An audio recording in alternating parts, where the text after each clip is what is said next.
Good Sunday, everyone out there. Glad to see you guys tuning into my show. Welcome to my show. Thank you very much for tuning in on this Sunday, the 9th of May, 2021. Now, last night I was listening to an interview from Peter Schiff. I'm going to tell you something. It was only 8 minutes long, but in those 8 minutes, he said a lot, and he said it very eloquently. He put every word he hit the point. He hit the nail on the head in those 8 minutes. And in my mind, it's a must listen. I'm going to tell you what. I was talking about the Fed there this last week, and I said that I think the Fed might try to tighten.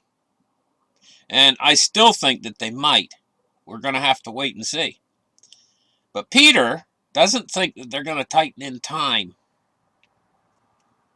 And that the inflation's going to start to get away and run away on them before they decide to tighten. And, he's got good reason for it. And he lays it out in those 8 minutes. He talks about why he thinks that the Fed's going to wait too long. And, he just might be right.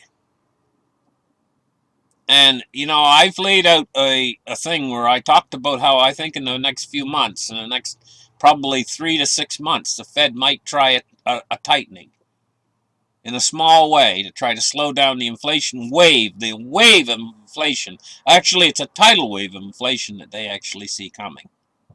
It might scare them, and they may actually try to tighten. Be the worst mistake they ever made, and it'll actually bring the inflation in quicker, because the markets will fall. If the Fed does try to tighten, the markets are going to fall very, very quickly. It's going to scare the Fed, and then the Fed's going to have to reverse course. So either way it goes, if it goes the way Peter's talking about, which it very well might, and I'm telling you guys, I'm going to put a link in the description. You should listen to what Peter's got to say very carefully here. And if you think it's going to go the way Peter says, which it very well might, you better have your gold in hand and silver. Because the value of your dollars is going to get eaten away so quickly, right? And then what if it goes the way I'm talking about, where in the next 3 to 6 months the Fed tries to raise interest rates and tighten? Then the dollar's going to go quicker. It's going to be even worse. It's going to what'll happen is they'll have to reverse course in the whole thing, and then everybody will see that they can't fight inflation, and it's going to go that way anyway. You better have your gold either way it goes. And then there's a third option.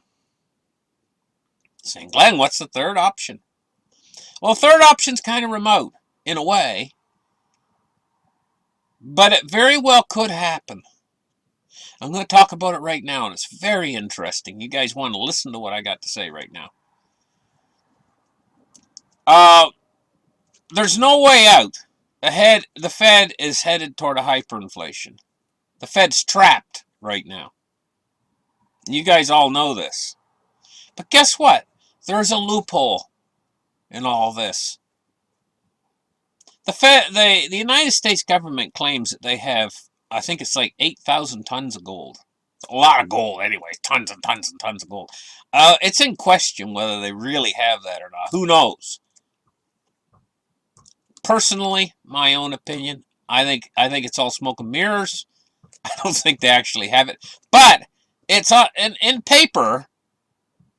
If you were to look it up, they have it. In other words, they don't have to show it. Yeah, sure, they might show it to the Treasury Secretary, but I think they did show it to him a while ago, but they don't really have to show it that they actually have it. It's there. They can say we have it because they say they have it. Just like they say our dollars are worth something. They can say, well, we have gold. I know it's crazy, but this is the way it actually works in the world. And there's a loophole that they can use to get out of this. They're trapped. The Fed's trapped. We're headed toward a hyperinflationary crisis, but there is a loophole. And it's almost like an accounting thing, a bookkeeping thing that they can do, where they reprice gold upwards And then they take all that gold reserve that's there but not there, but they can say it's there, and that's good enough, right? And then they make some sort of gold certificates or whatever on this repricing of gold, and then they have their account at the Fed, and everything. They can take that money that the gold's supposedly worth in these gold certificates after they reprice gold, and then they can use it to pay back the debt to the point where they can have the ability then to raise interest rates. It's almost like an accounting it's almost like an accounting trick or something that they can do. But in order to do it, and it's only a remote possibility that they would actually do this, because it's very similar to I don't know if you guys have heard about the Treasury minting a coin that's made out of platinum that's worth like $20 trillion.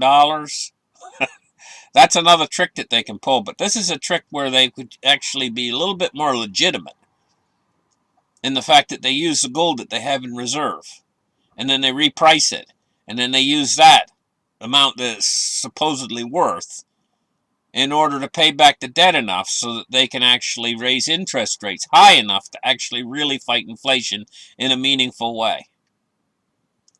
And if they get pushed in the corner, the Fed, they might actually do something like that. But how high would they have to reprice gold? You guys that are holding gold,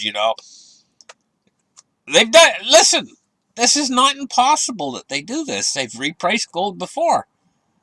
They came in and they did this thing where they got everybody to give them all their gold. They said, okay, gold. It's illegal to hold gold in the United States. You got to turn all your gold in, and we've got to pay you like $20 an ounce. So they did. Everybody turned in their gold, and they paid them like $20 an ounce for it. And then they repriced gold at $35.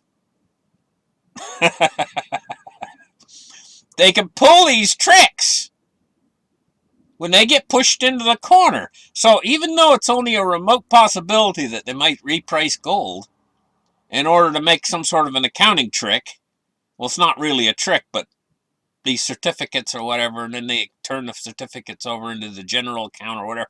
They got this thing that they can do. They do have something that they can do. They might actually turn to it. And if they do, your gold would be suddenly worth about $50,000 an ounce. What would happen to the price of silver would probably follow. It would go up into the, I don't know, hundreds and hundreds and hundreds of dollars an ounce. All of a sudden, what would that do to the dollar, though? But I don't think at this point, at this stage in the game, they got to come up with something because they're cornered. They're trapped. And this is why it's important for you to listen to Peter's talk. Because this system, right now, in real time, is actually melting down. And something's going to break. And maybe they'll do something like that. They might do the coin deal, where they might print platinum coins that are worth like $1 trillion a piece. They can do stuff like this. It's fully, these things are fully within the capability of the law.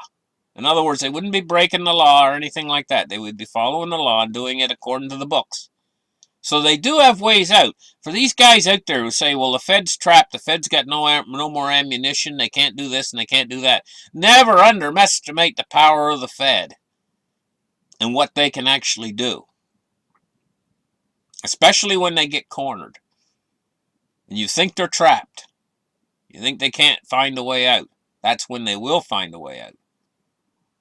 But, I'm going to tell you guys, no matter which way it turns at this point in the game, you need to first have your real physical metals put away. You get some of those put away, then you can go out. It's just like when you're having dinner, When you're a kid, you're having dinner and your mother brought a plate full of food, and she brought a dessert for you and she set it all down at the table and everything. You gotta eat your vegetables first. And this is the way. You gotta have your gold and silver put away first.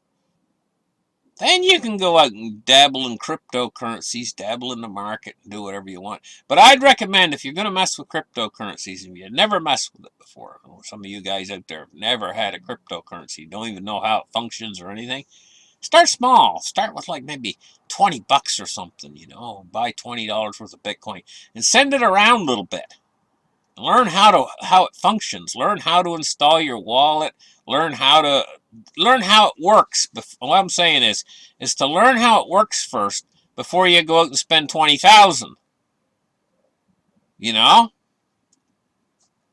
And it's like a gambling casino. You got to learn the rules first before you go in there. You might lose your house. Anyway, listen, guys. We got some turbulent times coming up.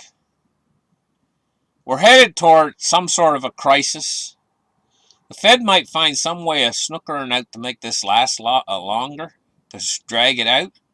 And when the pressure comes on, these ideas at one time, years ago, sounded crazy, like minting a $1 trillion coin. These are perfectly legitimate ideas. And one of the things is that I notice is this idea keeps coming back and being recycled over and over again. This idea about minting a $1 trillion coin, or perhaps repricing gold. This idea keeps coming back. And don't you think for a second that the Fed's not aware of this. And if push comes to shove, they might do one of these ideas that seem like it's way out there. They might actually do it and make it into law and actually do it. And they could do it rather quickly. Fortunes could change because we're into this period of, like, I would call it the fourth turning. We're deep into it right now. Because we're into this deep, things can change. Your fortunes, your individual fortunes that you have, like maybe it's not a fortune. Right now it just might be something you're holding. Like maybe you're holding a piece of a Bitcoin, or maybe you're holding a little bit of gold or silver. Fortunes can change for you so fast overnight. Because of the situations that's evolving in the world. It's evolving so fast. Well, you saw how your life was going along pretty much normal, and then all of a sudden 2020 comes along, and all of a sudden your life is turned upside down. Well, things can turn upside down again because we're in this period of what they call interesting times. And you have to think quick. You have to be the chameleon. You have to adapt to your environment very quickly. You have to learn to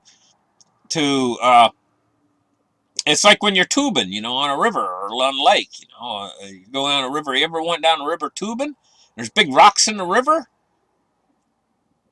You have to go around them and stuff. This is the way with what we're doing right now. It's like we're going down the river and there's these big rocks. Like COVID-19, that was a big boulder.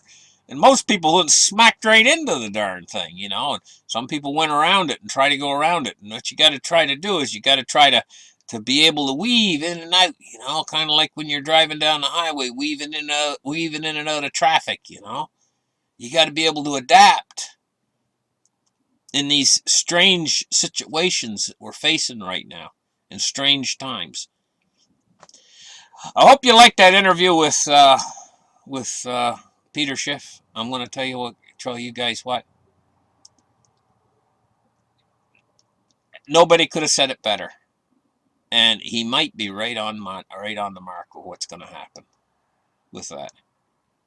It might go exactly the way Peter Schiff said. Or the Fed might decide to try some sort of a little bit of a tightening like I suggested in the last week. It could go either way, but either way, either of those two directions it goes, gold is going to be something you're really going to want to have. Thank you guys for listening. Like and subscribe, and we'll catch you guys in the very next show. Bye-bye.